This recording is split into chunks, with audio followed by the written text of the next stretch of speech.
हरे कृष्णा, राधे राधे। हर शाम हर किसी की सुहानी नहीं होती, हर भक्त के पीछे कोई कहानी नहीं होती। कुछ तो असर होता है दो आत्माओं के मेल का, वरना गोरी राधा सांवले कृष्ण की दीवानी ना होती, है ना। बोलो आके बिहारी लाल की जय, मोर मुकुट बंसी वाले की जय। हमारे कान्हा के अनगिनत रूप हैं, इसी तरह भक्त भी कान्हा की, हमारे बांके बिहारी जी महाराज की अलग अलग तरह से, अलग अलग भाव से भक्ति करते हैं, है ना। कोई इन्हें अपने इष्ट के रूप में देखता है, तो कोई इन्हें अपने सखा के रूप में मानता है, तो कोई माँ इन्हें अपने लल्ला के रूप में लाड़ करती है ना, करती है ना। तो कोई बहन अपना भाई मानकर इन्हें राखी बांधती है, तो कोई प्रेम की दीवानी मीरा की तरह अपना सर्वस्व कान्हा पर न्योछावर कर देती है। पर हमारे कान्हा भी कुछ कम नहीं है, वो भी अपने हर भक्त पर वैसे ही कृपा करते हैं जैसे भक्त उन्हें जिस भी रूप में देखता है ना। रामायण जी में बहुत सुंदर कहा गया है, जिसकी रही भावना जैसी, प्रभु मूरत देखी तिन तैसी, है ना। एक जयकारा, बोला भक्त और भगवान की जय, हमारे बांके बिहारी जी महाराज की जय, हमारे कृष्ण कन्हैया लाल की जय। अब आज इस वीडियो में आपके साथ जिस बहन के जीवन का अनुभव मैं शेयर करने जा रही हूं, उनका नाम है खुशबू जी और वो कनाडा में रहती हैं। खुशबू जी कनाडा में एक मंदिर में वॉलंटियर की तरह साफ सफाई का काम करती हैं। पूजा पाठ आदि के बारे में उन्हें इतनी ज्यादा जानकारी नहीं है, पर क्या होता है जब हमें भक्ति मिलनी होती है ना, प्रेम मिलना होता है, तो हम अपने आप इन चीजों से अटैच हो जाते हैं। वो मंदिर में अपनी सेवा को बहुत लगन के साथ करती हैं। शास्त्रों में कहा गया है ना, मंदिर में कोई भी कैसा भी काम करो जो पूरी श्रद्धा के साथ किया जाता है ना, वो एक तरह से भक्ति होती है, सेवा ही होती है। अब अपने कान्हा की बड़ी सुंदर लीला बताती हूं, उनके प्रेम को महसूस करो। उन्होंने खुशबू जी को सेवा कैसे, बड़े एक अलग अनूठे तरीके से सेवा दी। हुआ कुछ यूं कि एक दिन खुशबू जी मंदिर में सेवा कर रही थी। उस समय उनके पास एक आंटी आई और उन्होंने बड़े प्यार से उन्हें एक बड़े सुंदर छोटे से लड्डू गोपाल जी थे और बोला कि तुम इनकी सेवा करो।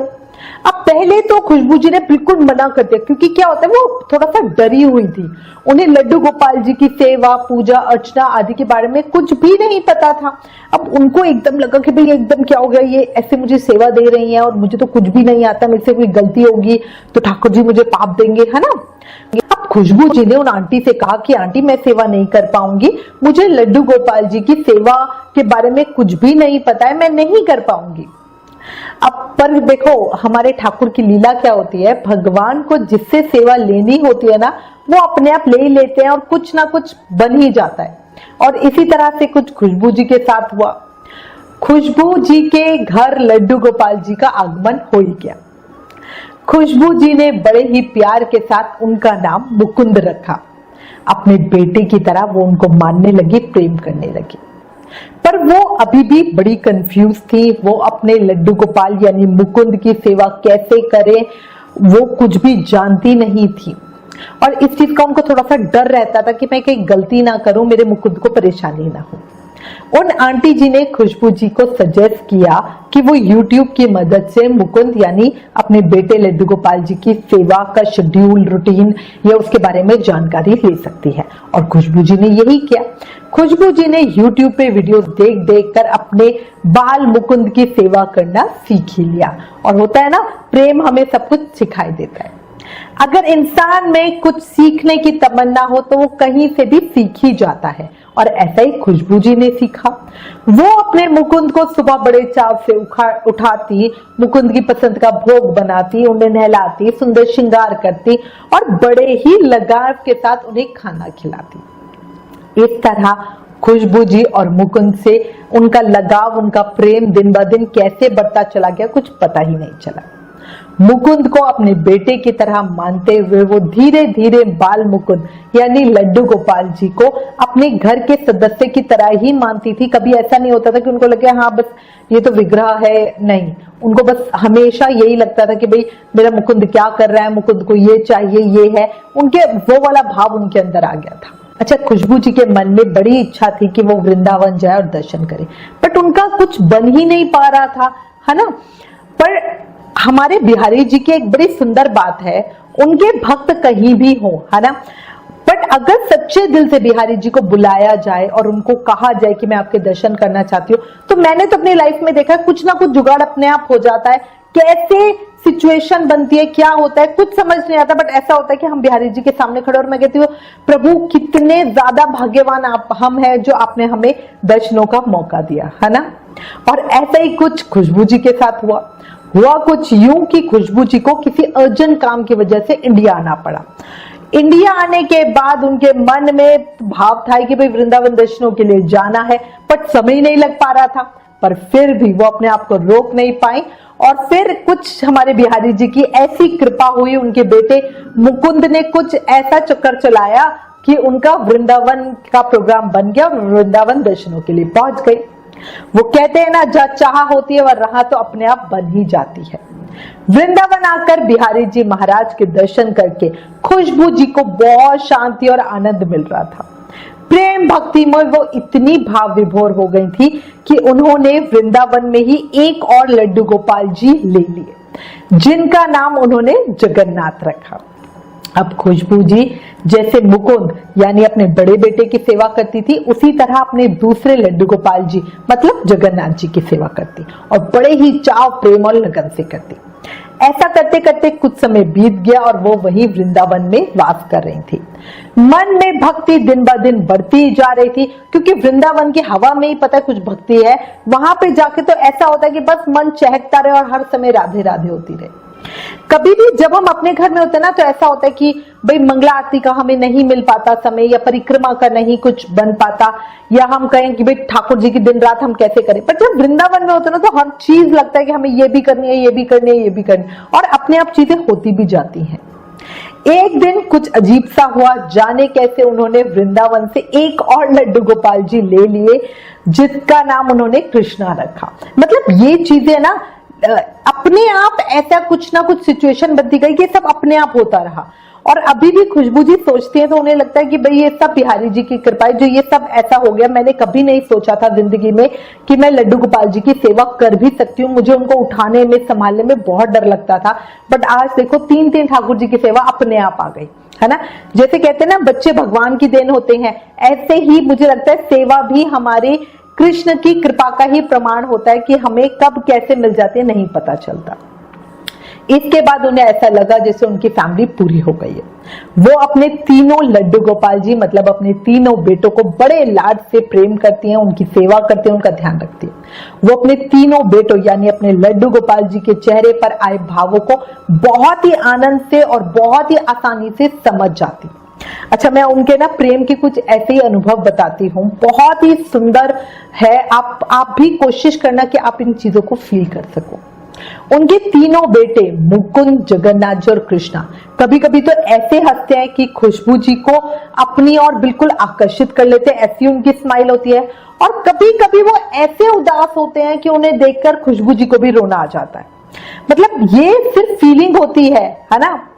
जब वो सोकर उठते हैं तो उनकी आंखों में इतनी नींद भरी होती है और खुशबू जी को पता चलता है कि जिसको उनकी नींद खुलने में भाई समय लग रहा है वो अभी नहीं नहाएंगे, अभी उनकी नींद खुलने दो। अच्छा, ये भाव, ये फीलिंग है ना, एक भक्त ही अपने इष्ट के में, अपने भगवान में ढूंढ सकता है।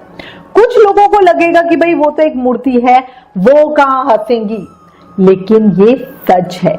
एक मूर्ति के अंदर भगवान का साक्षात्कार एक भक्त को होता है और होता ही होता है। जब तक आपके मन में वो प्रेम नहीं आया, वो भक्ति नहीं आई, ठाकुर जी की कृपा आपको नहीं मिली है ना, तो आपको वाकई वो मूर्ति लगेगी, वो निर्जीव लगेगी, उसके अंदर आपको कोई फीलिंग ही नहीं आएगी। और जब फीलिंग आनी शुरू हो जाए ना, तब समझ लेना भाई अब तो लाइफ में जिंगा लाला हो गया है, ये भक्ति अब तो परवान चढ़ गई है, हमारे ठाकुर जी की कृपा हमें मिल गई है। आगे खुशबू जी बताती हैं कि अपने तीनों बेटों यानी लड्डू गोपाल जी को जब वो खाना खिलाती हैं तो उनमें से एक बड़ी सुंदर खुशबू आती है और वो इतनी अलौकिक होती है जिसे वो शब्दों में भी नहीं बता सकती। खुशबू जी के हाथों से उनके तीनों बेटे प्रेम से पानी पीते हैं।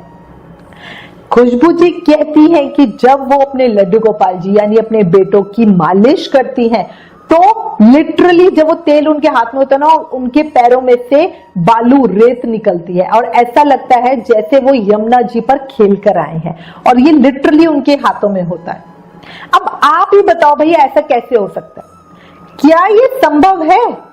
क्या आपको लगता है या सिर्फ ये खुशबू जी का वहम है? बताओ जल्दी से, अभी अपना आंसर कमेंट करके बताओ आपका मन क्या कहता है। पर विश्वास रखें, मुझे तो लगता है ये 100% बिल्कुल सही है। जहां प्रेम होता है वहां कुछ भी होना बिल्कुल संभव है, बिल्कुल पॉसिबल है ना? ये एक चमत्कार ही है। अच्छा, एक और बात खुशबू जी हमारे साथ शेयर करते हुए बताती हैं कि जब वो मुकुंद, जगन्नाथ और कृष्णा इन तीनों के कपड़े धोती हैं तो कपड़ों में से भी रेत निकलती है। मतलब जैसे वॉश, और रेत भी एक ऐसे मिट्टी नहीं, जैसे मतलब अब देखो उनका घर तो इतना क्लीन, और कनाडा में पता हो तो बहुत ठंड होती है तो वहां पे नॉर्मली बर्फ वगैरह होती है तो वहां पे इतनी जल्दी वो नहीं होता है, मिट्टी वगैरह नहीं होती है, बट उनको उनके कपड़ों में से बालू मिलती है। ये बहुत अद्भुत बात है। और जब भी बकेट का पानी वो डालती है तो नीचे रेत बैठी हुई होती है। अब आप खुद बताओ ये कैसे संभव है, कैसे? अभी कमेंट करो। देखो, याद रखो, प्रभु की लीला प्रभु ही जाने। ये प्रेम की बात है और इसे प्रेम से ही समझा जा सकता है ना? अच्छा, अपना एक और अनुभव हमारे साथ शेयर करते हुए खुशबू जी कहती हैं कि एक बार उन्हें एक वैक्सीनेशन के लिए जाना था और उम्र के कारण ना खुशबू जी हमेशा थोड़ा बीमार पड़ जाती थी, इसीलिए उन्हें वैक्सीनेशन के लिए जाने से बहुत डर लग रहा था कि भाई इंजेक्शन लगवाऊंगी उसके बाद मुझे बुखार आ जाएगा, मैं बीमार पड़ जाऊंगी, है ना? ये उनके साथ अक्सर ही होता था। अब इसीलिए वो बहुत डरी हुई थी। अब सुबह के टाइम पे वो अपना काम वाम निपटा के दोपहर के समय अपने लालाओं को वो सुला रही थी। हाथ से मुकुंद, जो उनका बड़ा बेटा है, उन्हें थपकी दे रही थी और उन्हें सुला रही थी और कह रही थी कि बेटा तुम सो जाओ, मुझे जाना है। और वो उनको बोल रही थी कि बेटा मैं जल्दी वापस आ जाऊंगी, बट मुझे आज बहुत डर लग रहा है। अब बताओ मैं जाऊं या नहीं जाऊं? तुम बताओ, तुम मेरे बड़े बेटे हो, तुम बताओ मैं कैसे करूं? अब जाना भी जरूरी है क्योंकि अगर मम्मी वैक्सीनेशन नहीं लगाएगी तो फिर आगे कैसे मम्मी ठीक रह पाएगी। और ये कहते कहते खुशबू जी ने मुकुंद जी को सुला दिया। इस तरह बातें करते हुए, ये भाव था, प्रेम था, जिस तरह से हम अपने बच्चों से बात करते हैं। अपने लाला को सुलाकर वो वैक्सीनेशन के लिए चली गई। वहां उन्होंने जब वो वैक्सीनेशन के लिए गई ना तो वहां उन्हें एक बड़ा यंग सा लड़का, सांवली सलोने रंग का, उनके चेहरे का जो आकर्षण था वो तो बहुत ही सुंदर था, डार्क कॉम्प्लेक्शन था, पर इतने तीखे नैन नक्श थे और ऐसी कि उसकी वजह से नजर न हटे, गठा हुआ टाइट शरीर। खुशबू जी की आंखें तो उस डॉक्टर के ऊपर से हट ही नहीं रही थी। पता नहीं कब उनका नंबर आया और वैक्सीनेशन लगा भी दिया गया। खुशबू जी को वैक्सीनेशन का जरा सा दर्द क्या पता भी नहीं चला। खुशबू जी ने उस डॉक्टर का नाम पूछा तो वो हैरान रह गई। उस डॉक्टर का नाम कृष्णा था और हाथ पर मोर पंख का टैटू बना हुआ था। अब ये देखकर खुशबू जी तो बहुत सोच में पड़ गई। कनाडा में कृष्णा नाम का डॉक्टर जिसके हाथ में मोर पंख हो, पता नहीं कैसे पॉसिबल ही नहीं है ना? और ये इतना आसान तो हो नहीं सकता, पता नहीं। अब घर आके खुशबू जी ने अपने हस्बैंड को सारी बात बताई तो वो भी हैरान हो गए और बस इतना ही कह पाए कि ऐसी लीला प्रभु ही अपने भक्तों के लिए कर सकते हैं ना। और देखो उस बार वैक्सीनेशन के बाद खुशबू जी की बिल्कुल तबीयत खराब नहीं हुई, वो बिल्कुल ठीक रही। वो किसी ने सच ही कहा है, मेरी दर्द में तुम हो कान्हा, मेरे सुकून में भी तुम हो, मेरी सांस में भी तुम हो और मेरे हर रूह में भी तुम हो, है ना? बोलो आगे बिहारी लाल की जय, मोर मुकुट बंसी वाले की जय। कुछ और अनुभव हमारे साथ शेयर करते हुए खुशबू जी बताती है कि एक बार वो अपने हस्बैंड के साथ अपने लड्डू गोपाल जी के लिए मोर पंख लेने के लिए मार्केट के लिए गई। उनके तीनों बेटों के जो मोर पंख थे बहुत पुराने हो गए थे और वो उनको बदलना चाहती थी। खुशबू जी ने शॉपकीपर से 3 मोर पंख देने को कहा, पर शॉपकीपर ने जब बॉक्स में से मोर पंख निकाले तो 3 की जगह 4 निकाल के खुशबू जी को दे दिए। अब खुशबू जी ने बोला नहीं मुझे तो 3 ही चाहिए, तो शॉपकीपर ने कहा कि अब मैं वापस कहाँ रखूंगा, ये आपके काम आ जाएगा, आप ले जाइए और ये इसके साथ फ्री है। वापस घर जाने के लिए खुशबू जी के हस्बैंड ने कैब बुक करा दी। वो लोग वापस घर के लिए निकल पड़े। रास्ते में कैब ड्राइवर ने गाड़ी को एक मंदिर के पास ले जाके रोक दिया और कहा आपका डेस्टिनेशन आ गया है। अब वो लोग बोले भाई ये डेस्टिनेशन हमारे घर का तो नहीं है, तो उन्होंने एड्रेस चेक किया तो ऐप के ऊपर एड्रेस घर का ही डला हुआ था। फिर भी ड्राइवर ने वहां मंदिर के पास क्यों गाड़ी रोक दी। अब खुशबू जी और उनके हस्बैंड ने सोचा कि चलो भाई बहस करके तो फायदा क्या, मंदिर आ गए तो दर्शन करके फिर घर चले जाएंगे। दोनों अंदर गए, उन्होंने देखा कि वो मंदिर तो कान्हा जी का ही है और वो कान्हा जी का जो शिव विग्रह था उसका मोर पंख जो उस पे लगा हुआ था बहुत पुराना और खराब हो चुका था, बड़ा टेढ़ा मेढ़ा सा लग रहा था। फिर खुशबू जी को याद आया कि अरे उनके पास तो एक एक्स्ट्रा मोर पंख है जो शॉपकीपर ने उन्हें फ्री पे दिया था, है ना। खुशबू जी ने जल्दी से वो मोर पंख कान्हा जी निकाला और कान्हा जी को समर्पित कर दिया। अब आप इसे क्या कहोगे, बताओ, आप बताओ। शॉपकीपर का एक एक्स्ट्रा मोर पंख ही दे देना, वरना लोग तो कुछ भी भाई चार्ज करते उसका, है ना।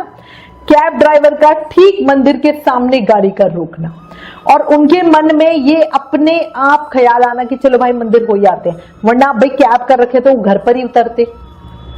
आप बताओ ये सब होना पॉसिबल है या नहीं। जहां तक खुशबू जी को लगा कान्हा उनसे मोर पंख की सेवा लेना चाहते थे, इसलिए गाड़ी मंदिर के आगे रुक गई, है ना। आपको क्या लगता है? मैं तो अपने दिल की बात कहूं ना तो मुझे तो लगता है कि ये सब मेरे कान्हा की ही लीला थी। बस दिल से आवाज आ रही है कृष्णा मुझे भी ऐसी ही सेवा का मौका दो। ये मेरे मन की बात है, आपका क्या भाव है ये कमेंट करना। याद रखो ये सेवा प्रेम भी इतनी आसानी से नहीं मिलते। कुछ अनूठे भक्ति होते हैं जिन्हें कान्हा जी अपनी सेवा के लिए याद करते हैं। हमारे कान्हा बहुत प्यारे हैं।